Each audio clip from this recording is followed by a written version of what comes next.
Sovereign debt is no longer a shelter. Flint West reporting. For most of modern financial history, there was a reflex. When things got shaky, money ran to government bonds, long-term bonds. The further out in time, the safer they were supposed to be. Time itself was the collateral. That reflex built an assumption so deep, we stopped questioning it, that sovereign debt was not just safe, but stabilizing, a shock absorber for the entire system, until it wasn't. What we're seeing now didn't arrive all at once. It emerged the only way systemic truths ever do, quietly, across cycles, leaving behind a trail of stress points that only make sense when you line them up side by side. That's where the table matters, because once you lay history flat, patterns stop hiding. Look at the record. Historical episodes where sovereign duration stress drove cross-asset volatility. Post-Bretton Woods, the moment gold convertibility was severed, long-term bonds stopped anchoring value and started pricing inflation. Yields surged, equities whipsawed, gold exploded higher, time lost its subsidy, and Volcker had to break the economy to restore trust. Japan, decades later, an advanced economy with massive public debt, aging demographics, and weak growth. The long end of the bond market never fully stabilized on its own again. Every spike in yields required intervention. Yield curve control wasn't a policy innovation, it was a necessity. Sovereign debt survived, but only under constant life support. Then Europe, 2010 to 2012.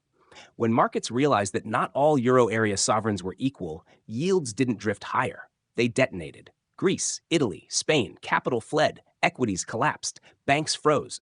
Sovereign debt didn't absorb risk, it transmitted it. Then the UK, 2022. One fiscal announcement, one credibility shock, and suddenly the long end of the gilt market moved more in days than it used to move in years. Pension funds broke. The central bank stepped in. The prime minister stepped down.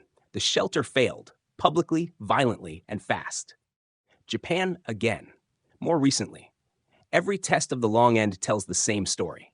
The market wants compensation for time. The state can only resist for so long. This content is brought to you by Bobby Giggs. Promote your brand here and reach a wide audience across platforms like YouTube, Instagram, and Facebook. Follow the links in the description to get started.